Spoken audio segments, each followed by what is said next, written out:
குரங்கு பொம்மை படத்தின் மூலம் தமிழ் சினிமாவில் இயக்குநராக அறிமுகமானவர் நித்திலன் சுவாமிநாதன்.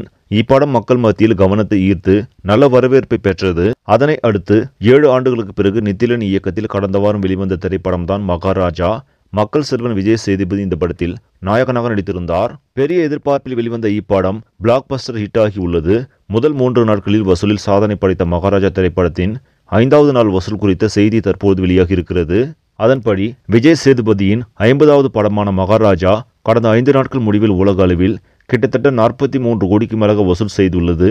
இதை வைத்து பார்க்கும்பொழுது இந்த வார இறுதிக்குள் நிச்சயம் இப்படம் 50 கோடியை கடந்து பாக்ஸ் ஆபீஸில் புதிய சாதனை படைக்கும் என்று எதிர்பார்க்கப்படுகிறது. சரி நம்பளே, இந்த செய்தி உங்களுக்கு பிடிச்சிருந்தா லைக் பண்ணுங்க, ஷேர் பண்ணுங்க, மறக்காம நியூஸ் தமிழ் சேனலை சப்ஸ்கிரைப் பண்ணுங்க. அடுத்த வீடியோ சந்திக்கலாம். நன்றி.